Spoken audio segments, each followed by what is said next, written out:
tyrannical about setting up filters for each of the views. There are a few things that we still need to answer. One is to be able to put diagonal braces in frames, but not right now, but over the next week. Yes. And the other thing is to be able to control some line weights. Yes. Yes.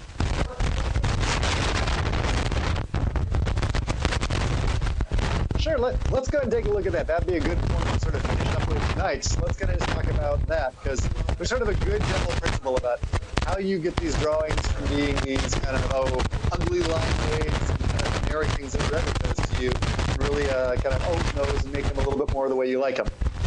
So let's talk about that, because I think there's a good general principle there.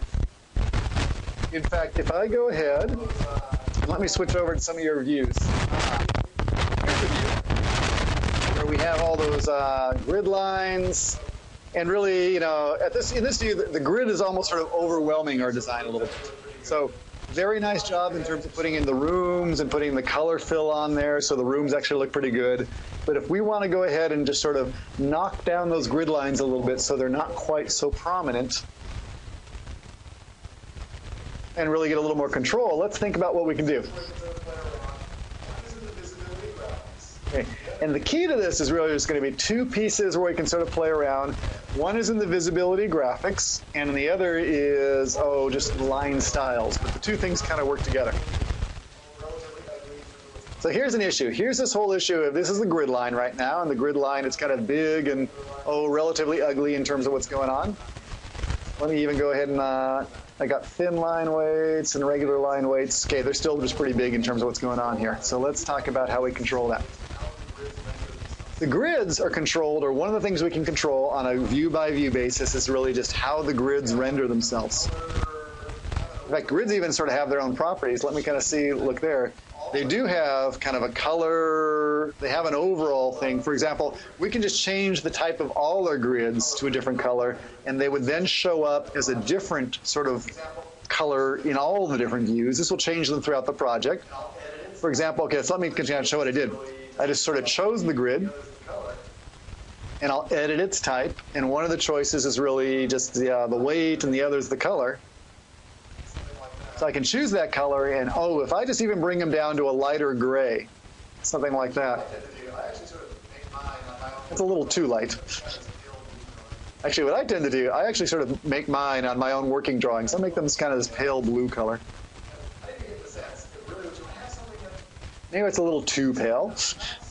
But I think you're getting the sense if really what you want to do is you just want to have something that's just kind of not so in your face. So we want them there as supporting information, but we don't want them to be the first thing you read when you look at the drawing. Now, by changing them there, what's happened is they've actually changed, because I changed them in the type, they've actually changed on all the different levels. Now, that could be okay. If you don't want them to change on all the different levels, if you want something specific to happen just on this one level, or in this one view, you can go to Visibility Graphics, and we can override that. We can change the look, the appearance just in this one view. So, for example, grids, I think, are an annotation category. Let's take a look at grids. Actually, it looks like, it's funny, I was going to say you could override them here, but it looks like no. Grids are actually, we have to change them by the type. That's sort of happening at that level. So I'll leave it at that. I think we have to actually change them there. It's not giving me the opportunity to override them. So I have to change that just by the type.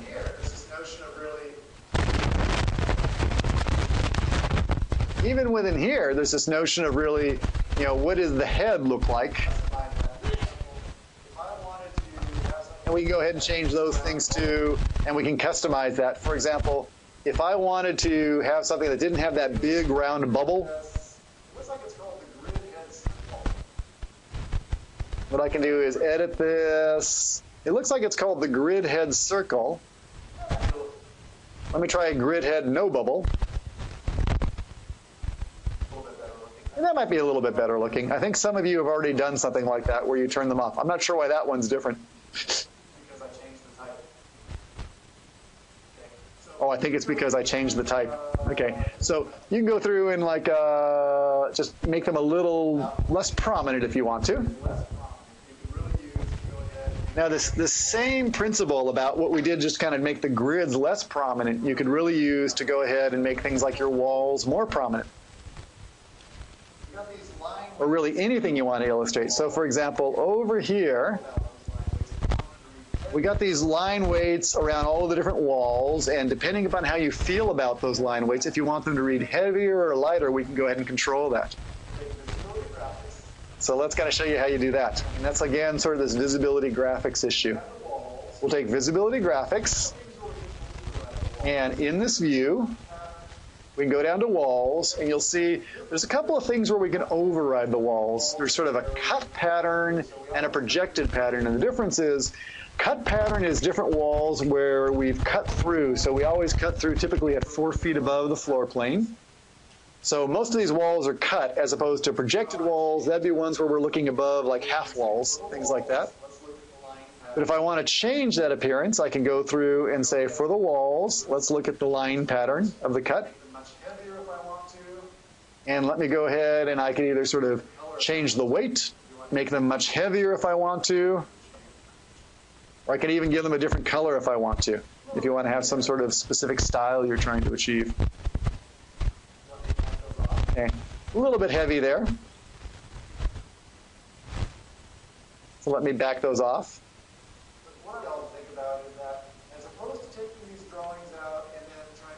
But what I want to sort of encourage you all to think about is that as opposed to taking these drawings out and then trying to do some like fixing up by exporting them and taking them into Illustrator or something like that to go ahead and patch them up, if you go ahead and work with the different line styles and line weights right within Revit, okay, you could probably get very, very close to what you need to achieve for the working drawings and the presentation you want to achieve.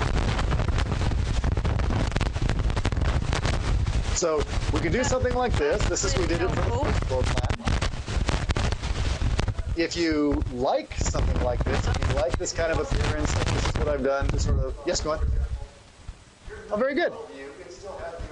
Okay, if you have something like this and you want to apply it to some other levels, for example, here's the main level view. It still has the old default style, and here's my ground level view. It has my kind of more custom style.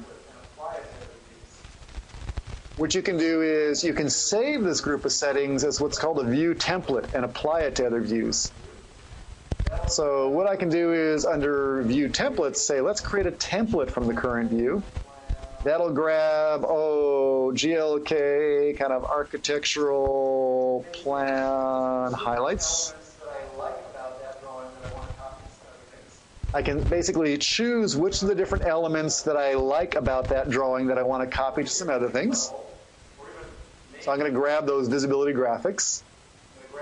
And then I can come over here to main level, or even main and roof. I'm going to grab those all, and I can right-click and say, let me apply a view template, and I can apply that same view template. And now what will happen when I go to those views, they'll have that same sort of appearance. In this case, they're projected lines. That's why you're not seeing them. So the game here is come up with a couple of view templates you really like to have the views the way you like them, and then kind of adjust accordingly. With a tone. Yes.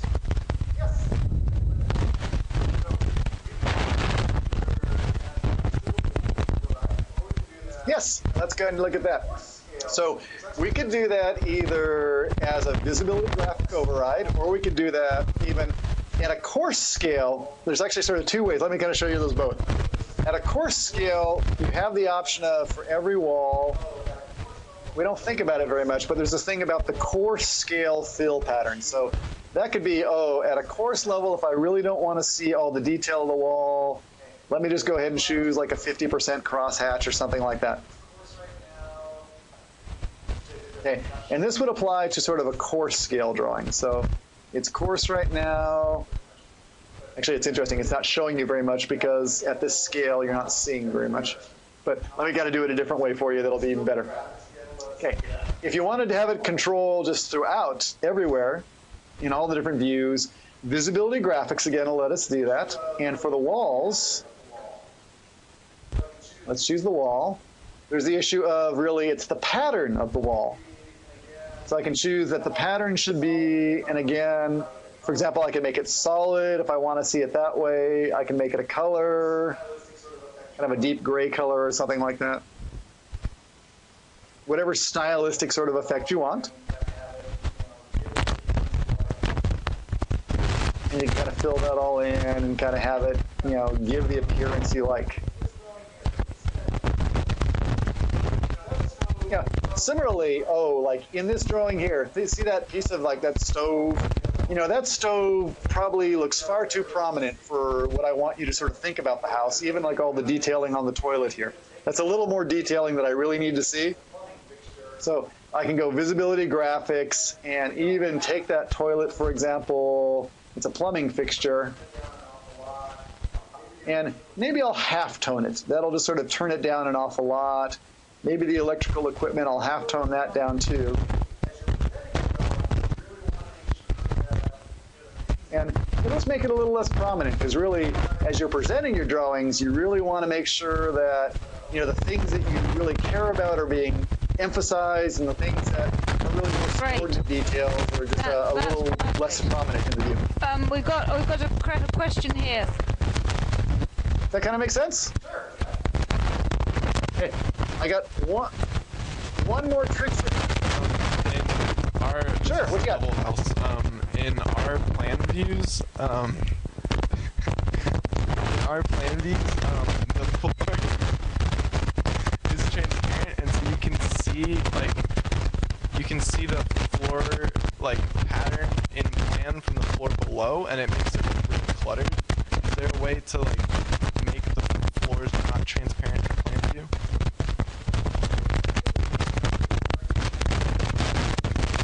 It's on the Dropbox, yeah. Let's go ahead and take a look at this. So is it out there on the server now? Yeah. Yeah. Okay, so let's go over here, and which one? The one over here, Level House 410? Great. Let's take a look.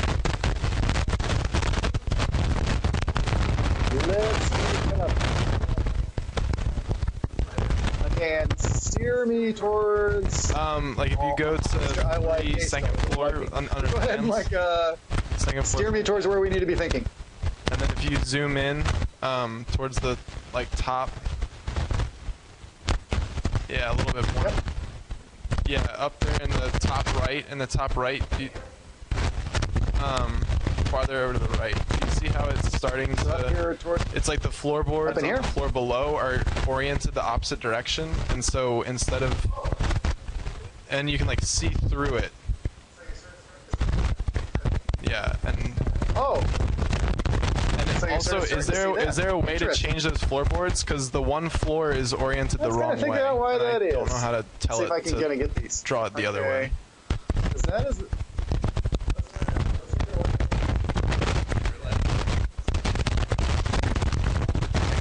Let's try that. Let's see if it'll let me change these things. Because the answer is yes. I think it's the underlay that's showing up.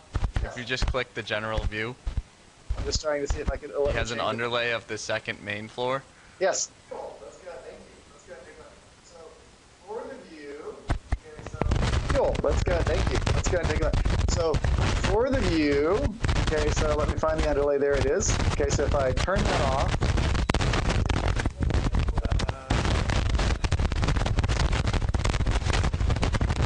What's going to do? It's going to complain to me a little bit of just because I'm not the right user.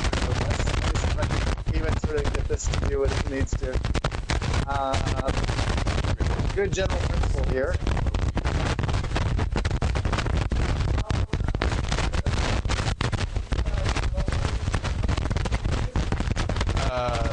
How about this?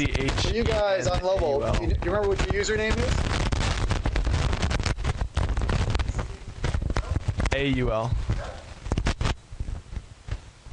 AUL. ACHENUL? Like that? AUL. ACHENUL? Like that? Everyone has to log off. Uh-oh, it's going to complain about me because Fitzpatrick's still hanging around in the background.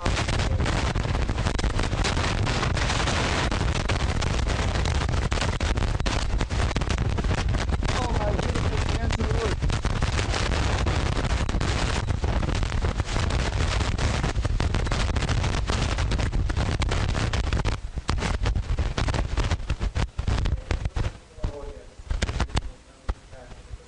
So I think, yes, you're right. Okay, we'll go back to the level again, see if we can kind of come in and get it this time. So I think, yes, you're right, the whole issue of the underlay is a piece of this, but let's show you how you kind of rotate things around a little bit. Well, I thought we just fixed that. Okay, hang on. Close the local file. Okay, let's try this again. I'm going to go Options.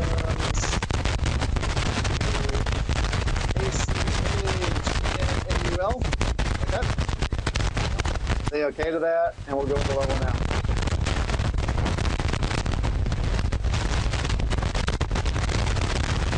Okay, so here we are. That looks good. It's not finding the local model. That's OK. We're sort of doing things a little bit at risk, but that's OK. Let me go through and check out everything just so I can make these changes that I want to. I'm just going to say make those all editable to me.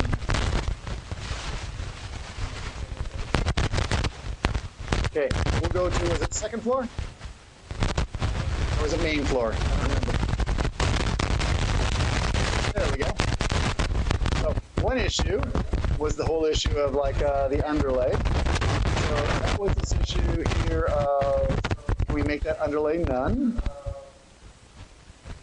Okay, so that's part of what's going on there in terms of the floor pattern from the lower floor showing. So yeah, yes, you should go ahead and turn off the underlay. The underlay is really good for just lining things up before you get ready to go through and like finish the drawings just to help align things. But you do want to go through and turn that off. But then to your point about the issue of like how do we rotate a floor pattern, here's how you do that.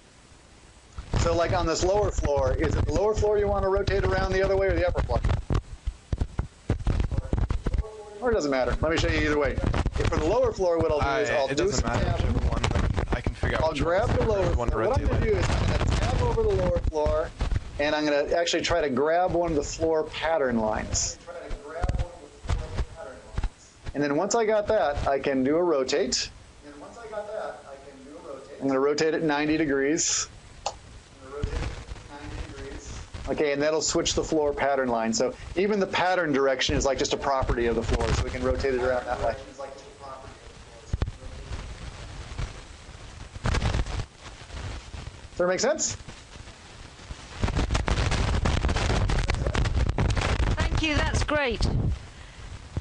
So let me give you a... I think we have extreme exhaustion. Well, no doubt. We've filled your head with so much information, it's hard to know where to go next. They've got Revit blindness. No worries. So let's go ahead and we'll just adjourn for today then. And really, as the teams are working through the last chunk of all this, you know, as they get stuck with specific things, hey, don't be shy about sending questions. We'll go ahead and post this video so people can kind of take a look at what we did here in class today, because I know a lot of it went by kind of in a lot of detail and things are flying on the screen. Thank you. Fantastic. No worries. Okay, guys. Nice to see you again tonight, even remotely. And don't be strangers as we finish this all up. I can't wait to see your final models. Okay, that's great, Glenn. Thank you so much. Can I phone you tomorrow? Very good. Let's phone and we'll compare notes about next steps.